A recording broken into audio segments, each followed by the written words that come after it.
berikutnya, kenapa Allah menciptakan sakit? Kenapa Allah menciptakan sehat? Kenapa Allah menciptakan sakit kepada sebagian orang, sementara kepada sebagian yang lainnya sehat gitu? Nah, di awal muqaddimah tadi saya mengutip firman Allah di dalam surah Al-Mulk ayat 2, Alladzi khalaqal mauta wal hayata liyabluwakum ayyukum ahsanu amala. Jadi Allah menciptakan hayat, maut dan hayat. Allah menciptakan kematian dan kehidupan itu tujuannya liyabluwakum ayyukum ahsanu amala, untuk menguji kita, siapa di antara kita yang paling baik amalnya. Jadi pada dasarnya bahwa Allah menciptakan sakit dan sehat itu termasuk juga menciptakan mati dan hidup, itu tujuannya untuk menguji kita. Atau kematian dan kehidupan itu merupakan batu ujian. Nah, lalu kenapa harus diuji? Dan apa yang diuji? Yang diuji dari diri kita itu apa? Nah, Allah sudah memberikan hidayah, Allah sudah memberikan iman ke dalam hati kita. Dan kita sendiri sudah mengakui sebagai orang yang beriman. Tentu saja yang namanya pengakuan itu harus dibuktikan. Apakah betul-betul beriman atau hanya sekedar mengakui saja? Ini kan perlu ada pembuktian. Setiap pengakuan harus ada pembuktian. Ya, contoh sederhana saja, misalnya kita menemukan logam ya berwarna kuning. Apakah logam itu emas atau kuningan? Ini kan perlu diuji. Ya, diujinya dibawa ke toko emas. Nah, ya teh emas atau kuningan itu. Nah, tentu saja ada alat untuk menguji apakah itu emas atau bukan emas. Nah, Allah juga menciptakan iman, menjadikan kita sebagai orang yang beriman itu perlu diuji. Nah, alat untuk mengujinya adalah kehidupan ini. Baik yang kaya maupun yang miskin, yang bodoh maupun yang pintar, itu semuanya merupakan alat untuk menguji keimanan kita. Nah, tetapi seringkali kita menganggap ujian itu sesuatu yang tidak mengenakan. Jarang kita misalnya merasa kalau banyak duit diuji oleh Allah katanya. Aduh, abdi teh jadi uji ku Gusti Allah ya. Diuji kumaha keur seueur artos gitu. Jika datang moal ayanya. Termasuk juga kita jarang kesehatan ini dianggap sebagai ujian. Nuju diuji ku Gusti Allah, nuju kumaha, nuju damang gitu. Kebanyakan kita menganggap ujian itu justru sebaliknya. Ketika sakit, ketika fakir, ketika miskin. Padahal sebetulnya semuanya juga wanablukum bil khairi wasyarri. Allah memberikan ujian itu dengan kebaikan dan dengan keburukan. Dengan sesuatu yang menyenangkan, termasuk juga dengan sesuatu yang mengecewakan, yang tidak mengenakan. Kenapa demikian? Nah, ini kan muhasabah ya. Muhasabatun nafsi ini. Ini dalam rangka saya sendiri saja yang muhasabah ini. Kenapa saya diuji dengan sakit, tidak diuji dengan yang lain? Nah, ini terus terang saja, ini selama saya sakit kurang lebih sudah 7 bulan, ini menjadi ajang muhasabah. Menjadi momen untuk senantiasa berpikir dan berpikir. Kenapa Allah menciptakan sakit stroke? Kenapa Allah misalnya menciptakan stroke ini kepada saya, tidak kepada yang lain? Kemudian apa hikmahnya, apa faidahnya Allah menguji seperti ini? Nah, ini yang disebut dengan pendalaman ya. Jadi ini juga merupakan bagian dalam rangka kita mengenal Allah Subhanahu wa taala. Jadi kata Ali bin Abi Thalib, man arrafa nafsahu arrafa rabbahu. Barang siapa yang mengenal dirinya, maka dia akan mengenal Tuhannya. Nah terus yang kedua, setelah kita beriman kepada takdir, kita juga diwajibkan untuk berhusnuzon, berbaik sangka kepada Allah Subhanahu wa taala. Wajib hukumnya itu husnuzon itu.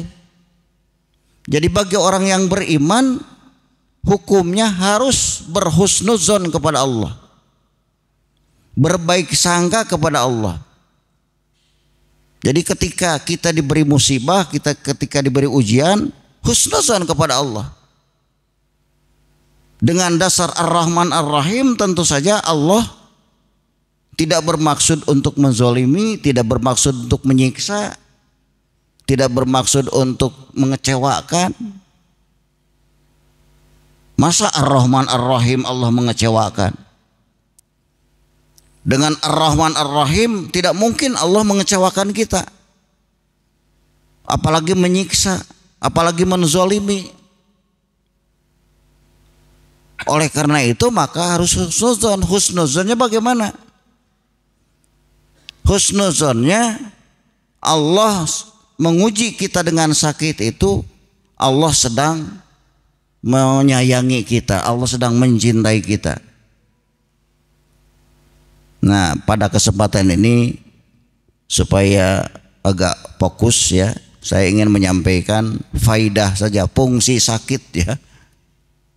Setelah saya terus merenung, kemudian membaca-baca referensi, ternyata juga tidak begitu jauh berbeda apa yang saya renungkan dan apa yang ada di dalam kitab Irsyadul Ibad ya. Jadi kurang lebih ada 7 atau 8 fungsi sakit ini bagi orang yang beriman.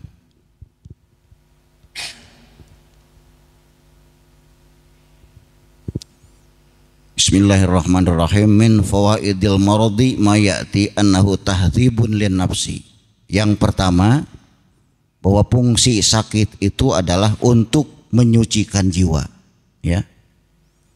Jadi dalam bahasa yang lain yang lebih populer, untuk mengkifaroti dosa dan kesalahan kita, menjadi kafaratul dzunub. Saya termasuk orang yang sangat menyadari bahwa hidup ini penuh dengan dosa dan kesalahan kepada Allah Subhanahu wa taala. Dan tentu saja yang nama dosa dan kesalahan kepada Allah itu harus ditobati. Dan salah satu tobat yang paling efektif itu adalah dengan sakit. Jadi tidak perlu istighfar, tidak perlu tobat khusus, dengan sakit, dengan sabar saja menghadapinya itu sudah menjadi alat untuk menghapus dosa kepada Allah Subhanahu wa taala. Nah, di dalam Asy-Syura ayat 30 Allah menjelaskan, wa ma asabakum min musibatin fabima kasabat aydikum wa ya'fu an katsir. Tidak ada satu musibah yang mengenai kita kecuali musibah itu adalah bima kasabat aidikum, karena ulah dan kesalahan kita sendiri. Meskipun mungkin ada musibah-musibah yang merupakan tugas dari Allah Subhanahu wa taala. Ada sakit yang merupakan tugas. Misalnya Nabi Ayub alaihissalam itu sakitnya 7 tahun, itu tugas dari Allah. Sehingga diceritakan di dalam kisahnya, itu kan Nabi Ayub itu penyakitnya lepra ya. Dan di tubuhnya itu sudah banyak belatung. Setiap mau berwudu itu belatung-belatungnya itu di lahanan heula gitu, disimpenan heula. Setelah selesai wudu diasup-asupkeun deui. Karena apa? Karena dia menyadari bahwa sakit ini adalah tugas dari Allah Subhanahu wa taala. Sakit ini adalah sesuatu yang sudah merupakan tugas dari Allah. Nah, ini perlu pendalaman. Kalau bagi Nabi dan Rasul itu sudah bisa dipastikan itu tugas ya. Tapi bagi orang biasa seperti kita, ya mungkin iya, mungkin juga belum gitu ya. Apakah sakit ini tugas dari Allah? Karena apa? Karena kalau sakit tugas itu biasanya diobati atau diusahakan dengan berbagai macam obat pun itu tidak akan sembuh kalau tugas. Nah, ada sebagian besar kalau bagi kita, bagi manusia biasa, fabima kasabat aidihim. Jadi sakit ini lebih disebabkan karena faktor kesalahan kita sendiri. Ya misalnya pola makan itu kan ya, pola olahraga, pola hidup. Sebagaimana yang sering disampaikan oleh para dokter gitu ya. Itu karena pola makannya tidak teratur. Ya saya sangat menyadari itu. Ketika dokter mengatakan Bapak punya riwayat darah tinggi, saya tidak pernah kontrol. Berarti kalau tidak pernah kontrol kan pola hidupnya tidak teratur kan gitu. Kalau orang hidupnya teratur tentu ada jadwal tertentu untuk mengecek tensi kan, untuk mengecek apakah kita sedang naik atau tidak darah itu. Kemudian juga pola makan. Nah, yang namanya di pesantren itu hampir setiap santri itu jarang sekali yang mengatur makan, pola makan. Karena yang namanya santri itu makan ketika lapar gitu. Lamun teu lapar Pak tara masak. Jeung dahar teh pan irah wae santri mah. Dan ini terjadi 30 tahun, 40 tahun yang lalu. Jadi ada dokter yang mengatakan Bapak ini sakit ini sebetulnya prosesnya sudah lama. 40-30 tahun yang lalu. Sehingga terjadi penumpukan, terjadilah apa yang disebut dengan hipertensi gitu. Nah, itu yang disebutkan fabima kasabat aidihim. Jadi sakit ini lebih disebabkan karena faktor kelalaian kita dalam menjaga kesehatan. Oleh karena itu kenapa stroke ini pada umumnya terjadi pada orang lansia? Ya karena itu prosesnya sudah lama. Yang namanya pola makan itu kan sudah lama terjadi. Nah, tetapi untungnya di dalam ayat ini ada ayat terusannya, wa ya'fu an katsir. Allah akan memaafkan dari banyak kesalahan kita dengan sakit ini. Dari tobat khusus mampan hese komu kudu bari ceurik manya. Tapi ku dengan cara sakit dan dihadapi dengan tabah dan sabar, itu Allah sendiri yang berjanji akan mengampuni dosa-dosa orang yang sakit tetapi menghadapinya dengan sabar.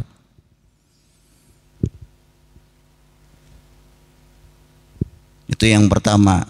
Kemudian yang kedua,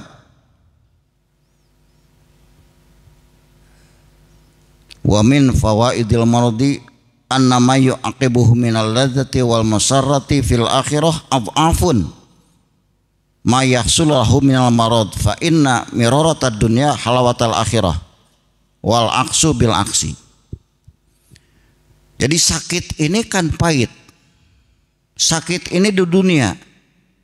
Jadi kalau sakit ini dihadapi dengan kesabaran, maka nanti di akhirat kita akan merasakan manis gitu. Jadi orang yang banyak sakit di dunia, ya banyak kesusahan di dunia, banyak kesulitan di dalam kehidupan dunia, tapi mereka menghadapinya dengan tabah dan sabar, maka nanti di akhirat akan mendapat banyak kemudahan-kemudahan. Di akhirat akan banyak mendapat pertolongan-pertolongan. Oleh karena itu, mohon maaf, istri saya sakit itu sampai 5 tahun ya dulu. Jadi 5 tahun dia menderita sakit, ini bisa meringankan beban kehidupan nanti ketika masuk alam barzah. Jadi untungnya orang sakit itu begitu, kalau dihadapi dengan sabar dan tabah dan ikhlas dan ridho lagi. Jadi bukan hanya dipentingkan sabar, tapi yang lebih penting ridho. Apakah kita dengan sakit ini ridho kepada ketentuan Allah atau tidak? Kemudian berikutnya yang ketiga,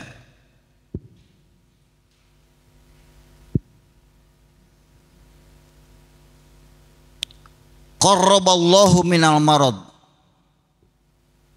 Artinya apa? Bahwa Allah sangat dekat terhadap orang yang sakit. Sebagaimana juga yang sakit sangat dekat dengan Allah. Ya.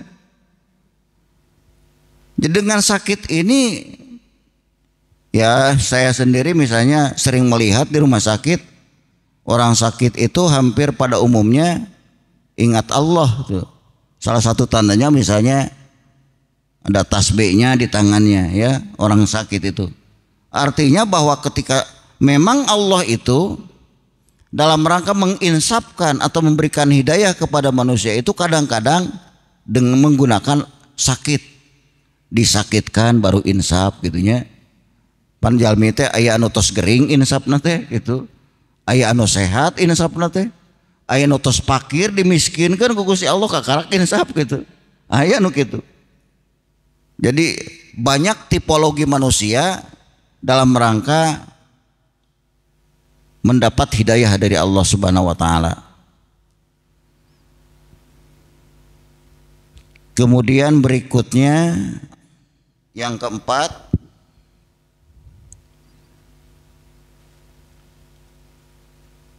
ayya'rifa bihi sabarul abdu. Jadi untuk mengetahui kesabaran seorang hamba. Jadi apakah dia sabar atau tidak dengan sakitnya itu. Nah barangkali ini perlu juga dielaborasi oleh Pak Ustadz, yang disebut dengan sabar menghadapi sakit itu seperti apa, tuh ya? Apakah sabar dengan ujian sakit itu tidak berobat gitu ya? Ah sabar we lah, teu kudu ikhtiar, teu kudu usaha, ibarat teu kudu make kudu di terapi segala kumaha Gusti Allah itu. Apakah seperti itu yang nama sabar itu? Atau sabar itu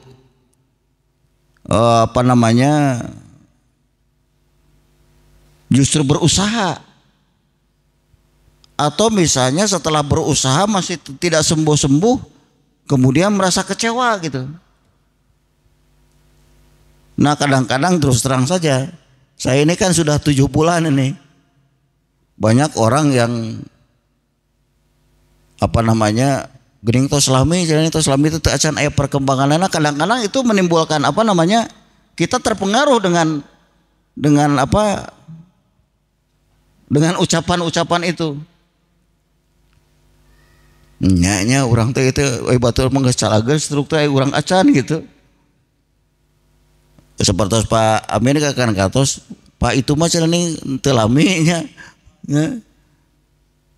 Terus damang deui Pak Ustadz teu acan. Nah kadang-kadang itu ungkapan-ungkapan itu juga bisa mempengaruhi kejiwaan itu, ya. Kalau kita tidak betul-betul beriman kepada takdir Allah itu.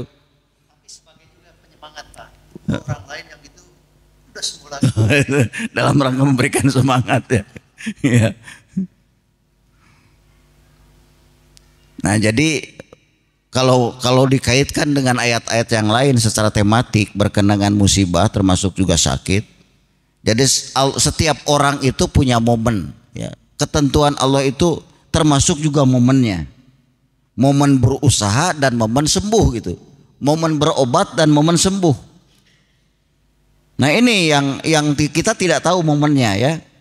Kapan Allah akan menyembuhkan orang sakit itu? Itu ada momennya. Ada waktu tertentu yang sudah ditetapkan Allah. Oleh karena itu ada yang cepat kan gitu, ada yang lambat proses penyembuhan itu. Nah proses lambat cepat itu bukan karena pengobatan, ya, bukan karena proses pemulihan atau terapi, bukan. itu semata-mata sudah ditentukan oleh Allah Subhanahu wa taala karena memang belum waktunya. Ya terus terang Pak Amin kan termasuk cepat ini ya. Ya. Mungkin juga karena faktor penyakitnya yang tidak begitu memerlukan waktu lama gitu. Kalau dikaitkan dengan pendekatan medis gitu.